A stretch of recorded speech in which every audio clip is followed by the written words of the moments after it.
everybody, my name is Jennifer Hoglin. I'm here on behalf of the Calgary Horticultural Society, and today we're talking preserving garlic. All right, so let's get started. So first we're going to work on our garlic salt. I have here about 1/4 cup, that's about 12 cloves of peeled whole garlic, okay? Fastest way to peel garlic when we don't need it to be perfectly whole. We're going to mince this after all. Okay, start off with a nice chef's knife, nice wide width here. Okay, take your knife, put it on top of your garlic cloves on your cutting board. Give it a good smack with your hand. Okay, done. Peel come off, super easy. All right, that's the fastest way to get it done. All right, so this is going to go into our food processor. 1/4 cup. Then we're going to add in 1 cup of salt. I'm going to use here kosher salt for a couple of reasons. The coarse grind of kosher salt, okay, once we throw it in our food processor, is not going to get too fine, which is good. All right, we don't want it powder, we still want it salt. That's about right, about 1 cup there. Okay, the other reason we use kosher salt is it doesn't have some of the minerals in it that may discolor our garlic. So kosher salt is nice because we don't have to worry about those minerals. All good. All right, so that's all we have in here is our garlic and our salt. That's it. What we're gonna do is put our lid on our food processor, and we're gonna pulse this until it gets the consistency of about wet sand. Okay, once we have wet sand, I'm gonna take a baking sheet. Okay. You need to have either parchment paper or silpat or something like that on your baking sheet because it will stick quite badly if you don't. Okay, I'm going to throw it on our baking sheet here, and we're going to preheat our oven to 200 degrees Fahrenheit. That's nice and low, and the reason for that is that we don't want this to cook. We just want it to dry out, okay? No cooking. 45 minutes in a 200 degree Fahrenheit oven. Voila. Into the oven. I've done one ahead of time so you can see what it looks like. So this is the finished product. Okay, it's nice and dry, kind of hard and crunchy.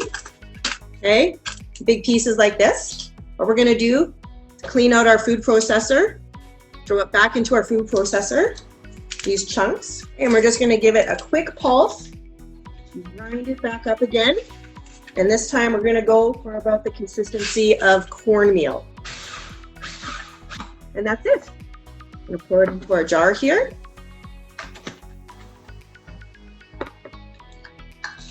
Okay. And there we have it. We have completed garlic salt. This will last in your pantry 6 months to a year. It won't go bad or anything like that, but it will lose some flavor over time. So keep it in your pantry for 1 year, just in time for harvest next year would be perfect. Next thing we're going to work on is minced garlic. Now, minced garlic, once again, we need peeled cloves of garlic, about 1.5 cups for this size. And this recipe, by the way, is super easily doubled, no problem whatsoever. So 1.5 cups of garlic. We're going to use 1/4 cup of oil. Now, the oil you choose is going to vary. You can use pretty much any oil, but there are a couple things you do need to keep in mind when you're choosing. One, this is going to go in the fridge when we are done. So it's best if it's an oil that doesn't solidify when it's in the refrigerator. Also make sure that you use an oil that has a high smoke point. Chances are you're going to be cooking with this minced garlic in the future, so you want to make sure it won't burn. It's not an oil that will burn easily. All right. I've chosen canola oil here. It's got a very light flavor, so it won't impact my cooking that way. It's got a high smoke point and it will not solidify in the fridge. So canola oil is a good choice. Plus it's a good Canadian product. So we need 1/4 cup of this oil. Okay, and then we're gonna add a little bit of salt. And the salt, once again, kosher salt, good choice if we don't want any discoloration. Okay, 1/2 tablespoon. That'll go in there.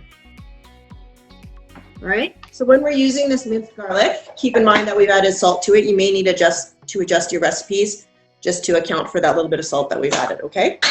And you can make this as fine or as coarse as you like. That's pretty good there. Okay, I have a jar ready here. We'll put some of our minced garlic in the jar here. Okay, make sure it's a good sterilized, clean jar. Mason jars, of course, work really well. All right, good for right now. Okay, then what we want to do is top it with a tiny bit more oil. We don't want any of our garlic here exposed to the air. We want it completely covered. So we're just going to put a tiny skim of oil on top. All right, put your lid on, and then this goes into your refrigerator. That's very, very important. Minced garlic needs to go into the refrigerator. Because this has made with oil, there is no oxygen getting in here. So there's a chance of it growing very, well, not good bacteria, to be honest with you. So we need to be very hypervigilant about keeping it in the fridge. Make sure that when we use it, we use a clean, very clean spoon each and every time. We don't want to introduce more bacteria into there either.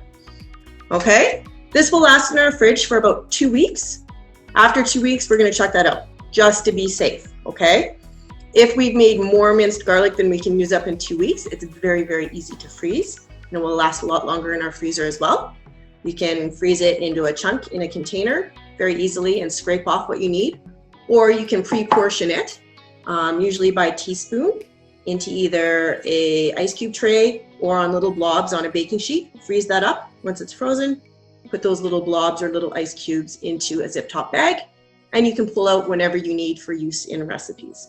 So if you make 1 teaspoon blobs or ice cubes, that's equivalent to about 1 clove of garlic. So you can pull out a clove of garlic whenever you need it, already pureed, minced, or rough chopped for you, and ready to go. All right, so that's it for minced garlic and garlic salt. The next thing that we are going to make today is garlic butter. Okay, very simple recipe. We're going to start off with 1 cup of butter. It can be salted or unsalted. So I've already put this in the mixer here. You can use a stand mixer like this, or you can use a hand mixer. That works equally as well. Make sure it's at room temperature. Okay, it'll be much easier to whip up that way. And we're just going to beat it for up to 5 minutes. We want it nice and soft and fluffy, spreadable. Okay, it should be a nice light color too, much lighter than you originally started with. I've already pre-mixed this here. All right, and then what we're going to do next is add all our extra ingredients. So of course we're going to add garlic. This is garlic butter after all. Okay, I have a nice mincer tool that I have here. You can also use your minced garlic that we just made. That would work perfectly fine. You can put in anywhere between 2 and 5 garlic cloves, depending how garlicky you like it. All right, so I'm going to use 3 fairly large garlic cloves here. Okay, the other thing that we're going to add is some herbs. Now you can use any herbs you like. Fresh herbs, you want about 2 tablespoons. Dried herbs, you want about 1 tablespoon. So sage, oregano, rosemary, cilantro, anything like that fresh. You can also add spices to this mix, okay? About ½ teaspoon of any spices. So I'm going to put in a little bit of red pepper flakes. I really like that. You can use pepper, you can use curry powder, you can use cumin, okay? Anything that you like. Think about what you're going to be using your garlic butter for before you put in lots of crazy flavors though. You want to make sure it's fairly versatile. That's why I'm going to stick with myself 2 tablespoons of chopped fresh parsley. Okay. And a little bit of chili pepper flakes, just because I like a bit of heat. Okay. Because I used unsalted butter here, I'm going to add some salt as well. I'm going to put in about ½ teaspoon of salt. And we're just going to mix it up. All right, so we can put this into an airtight container and put it directly in the fridge if we want to. What I'm going to show you though is a quick way to make a nice pretty roll. Give you some good presentation here. So I have here some parchment paper. You can use parchment paper, you can use wax paper, you can even use saran wrap. Any one of those work well. Okay, and all we're going to do is spread our garlic butter into kind of a log on here. All right, And then all we're going to do is roll this up. Okay? A nice roll. We're going to pinch in our ends like this. Okay. Give them a little twist. Okay. And then we're going to roll this. Okay. Make sure it's nice and cylindrical. All right. And then we're going to stick it in the fridge just to solidify. Then once it's been in the fridge for a couple hours, we can take it out, slice it into nice, perfectly round portions. And that's it for garlic butter. All right, you want to give it at least 2 hours after you've made it to let in the refrigerator to let all those flavors melt together. And then after that point, it will last in your fridge for a good 2 weeks. If you want it to go a little bit longer, you can put it into your freezer and it will last in your freezer for a good 6 months.